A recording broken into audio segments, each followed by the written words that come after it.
আমাদেরকে আশার বসার তৌফিক দান করেছেন। এই জন্য আমরা সকল অন্তরস্থল থেকে শুকরিয়া আদায় করি, আলহামদুলিল্লাহ। আল্লাহ পাক রব্বুল আলামিন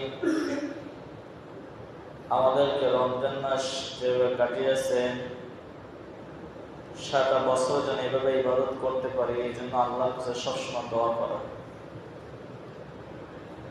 রমজান চলে গেছে তো আল্লাহর রহমত চলে যাইতেছে,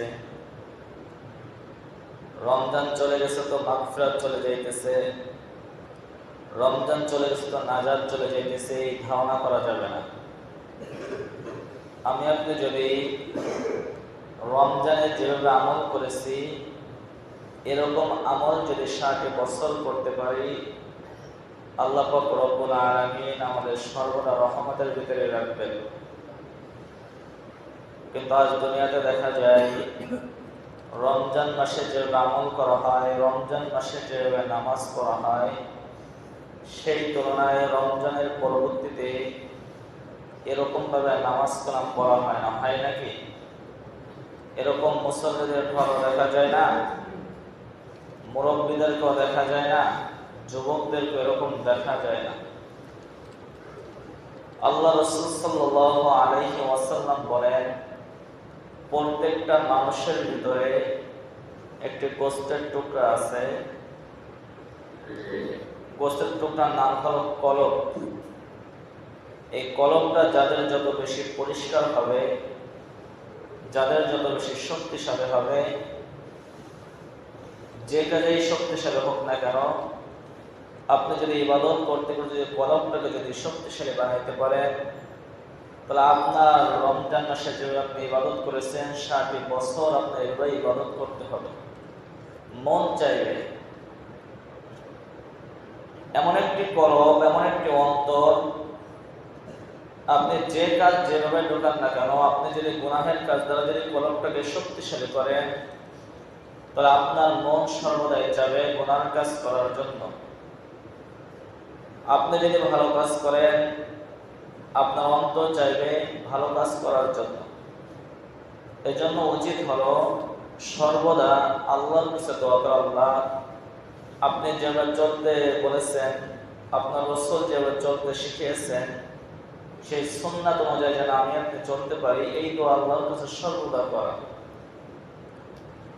আমার আপনার অন্তর, আমার আপনার কলব যদি যৌবন বয়সে যদি শক্তিশালী করতে পারি, এখন থেকে যদি গুণবাচক কলবে যদি বসাইতে পারি, আমার আপনার যখন বয়স হয়ে যাবে, আমার আপনার যখন ইবাদত করার শক্তি থাকবে না, আল্লাহ রাসূল সাল্লাল্লাহু আলাইহি ওয়াসাল্লাম বলেন, ওই সময় আপনার আমল নামায় যৌবন বয়সের নেকি লিখে বলেন সুবহানাল্লাহ।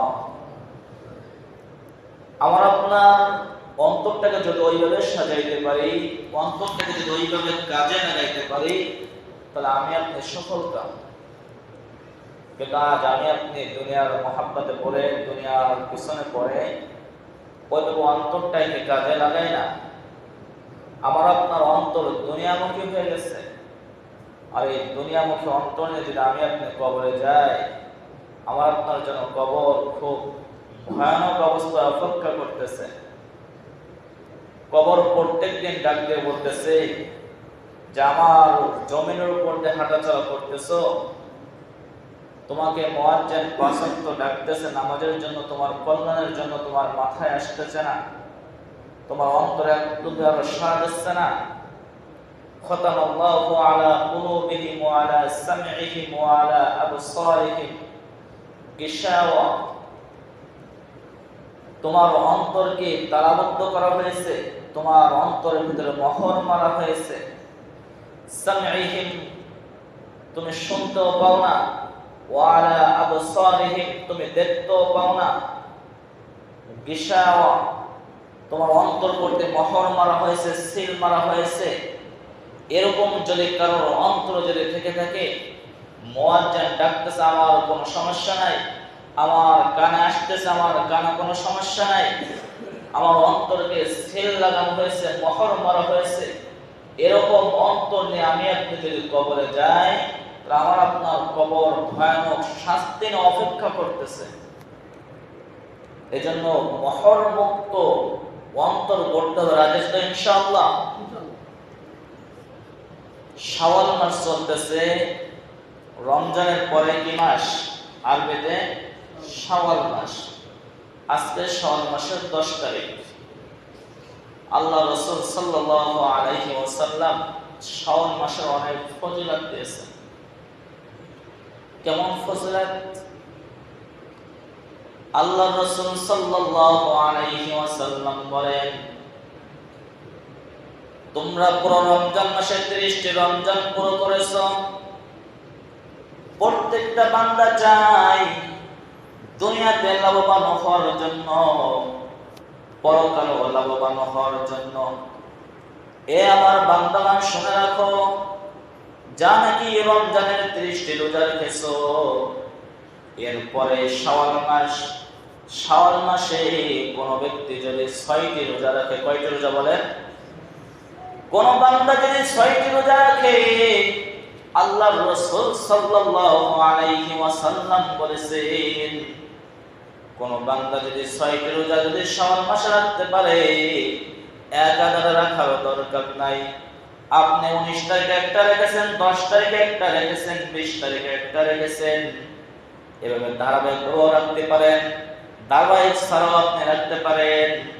আল্লাহ রাসূল সাল্লাল্লাহু আলাইহি ওয়াসাল্লাম বলেন, তার আমলনামায় সারা বছর নফল রোজার নেকি তার আমলনামায় লেখা হবে না। সুবহানাল্লাহ। আপনাদেরকে সম্ভব যে সারা বছর রোজা রাখবো? সম্ভব না। কিন্তু আল্লাহ রাসূল সহজ করে দিয়েছেন। কয়টা রোজা রাখতে হবে শাওয়াল মাসে? 6টা রোজা যদি রাখতে পারি, তাহলে আমি আপনি সকল কাম সারা বছর রোজা রাখার সব পাবো। এ মুসলমান, একটা ঘটনা বললে বুঝে আসবে শাওয়াল মাসের কত ফজিলত। আল্লাহ রাসূল সাল্লাল্লাহু আলাইহি ওয়াসাল্লামের কাছে কোন ব্যক্তি লজ্জা করত না কোন মাসালা জানার জন্য। আল্লাহ রাসূল সাল্লাল্লাহু আলাইহি ওয়াসাল্লামের কাছে এক জৈনিককে মেয়ে যে বলতেছে, ইয়া রাসূলুল্লাহ, ইয়া হাবিবাল্লাহ, আমার বিবাহের বয়স হয়েছে, আমি বিবাহ করতে চাই। কি বলতেছে? আমার বয়স হয়েছে, আমি বিবাহ করতে চাই, কিন্তু আমার শর্ত আছে, আমি যেন কোনো পুরুষকে বিবাহ করব না যার ভিতরে 3টি গুণ থাকবে, আমি ওই পুরুষকে বিবাহ করব। কয়টা গুণ থাকা লাগবে?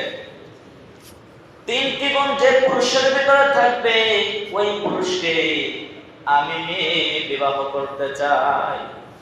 আল্লাহ রাসূল সাল্লাল্লাহু আলাইহি ওয়াসাল্লাম বললেন, কি 3টে শর্ত আমাকে একটু বলো। মেয়েটি বলছে, ইয়া রাসূলুল্লাহ, ইয়া হাবিবাল্লাহ, 1 নম্বর শর্ত হলো সারাটি বছর ধরে নফল নামাজ পড়তে হবে। 1 নম্বর শর্ত কি দিয়েছেন? সারাটি বছর রাত ভরে কি পড়তে হবে? নফল নামাজ পড়তে হবে।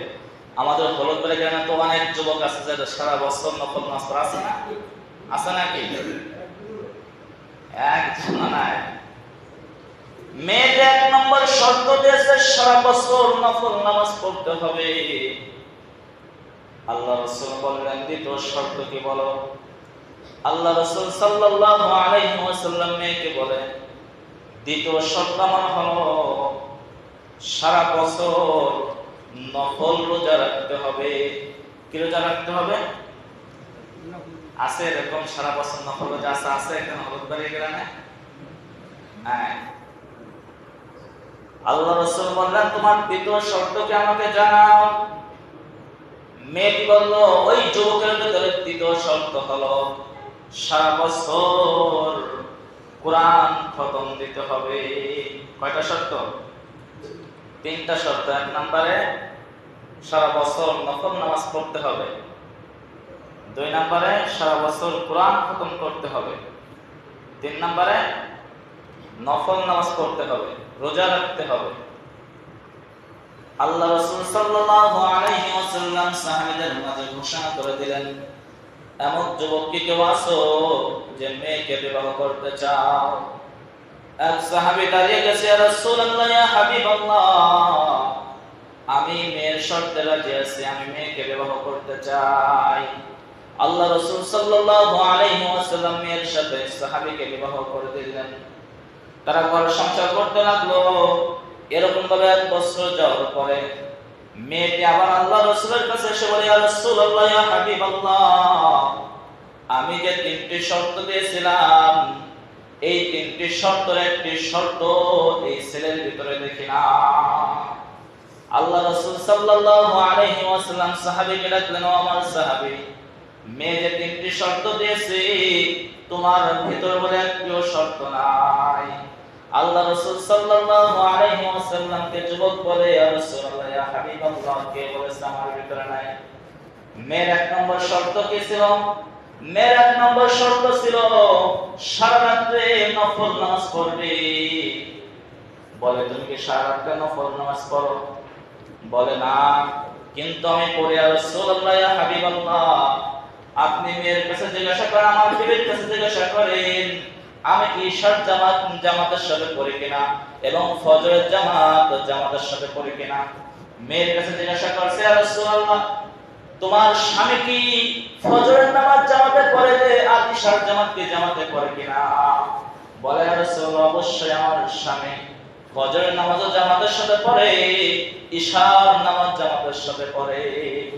যুবক সাহেব, ইয়া রাসূলুল্লাহ, ইয়া হাবিবাল্লাহ, আপনার মুখের বাণী আমি শুনেছি, আপনি বলেছেন কোন ব্যক্তি যদি ঈশার নামাজ জামাতের সাথে পড়ে এবং ঘুম থেকে উঠে ফজরের নামাজ জামাতের সাথে পড়ে, ওই যুবক যদি রাতভর ঘুমায়ও থাকে, তার আমলনামায় নফল নামাজের সব তার আমলনামায় লেখা হবে। সুবহানাল্লাহ। যুবক কি জিতলো না থাকলো? যুক্তি দিছে? যুবক কি বলছেন? আপনি বলেছেন ঈশার নামাজ কেউ যদি জামাতের সাথে পড়ে এবং ফজরের নামাজ কেউ যদি জামাতের সাথে পড়ে, রাতভর সে ঘুমাইলেও কিন্তু নফল নামাজের সব তার আমলনামায় লেখা হবে। সুবহানাল্লাহ। এইটাই নাই বুঝলাম, এটা নাই মেনে নিলাম। 1 নম্বর শর্ত আমি মেনে নিলাম, সারা রাত নফল নামাজ পড়ছে, কিন্তু সারা বছর তো রোজা রাখতে দেখি নাই। আল্লাহ রাসূল সাল্লাল্লাহু আলাইহি ওয়াসাল্লাম যুবককে জিজ্ঞাসা করে, তুমি তো সারা বছর রমজানে রোজা রাখো না, তাহলে মিথ্যা কথা বলছো কেন? যুবক ডাকতে বলে, ইয়া রাসূলুল্লাহ, ইয়া হাবিবাল্লাহ, আপনার মুখে আমি শুনেছি কোন ব্যক্তি রমজান মাসে 30টি রোজা রাখলো, এরপরে শাওয়াল মাসের 6টি রোজা যদি রাখতে পারে, সারা বছর নফল রোজার সব তার আমলনামায় লিখে দেওয়া হয়। আপনি আমার স্ত্রীকে জিজ্ঞাসা করেন, আমি কি শাওয়াল মাসের 6টি রোজা রাখছি কিনা?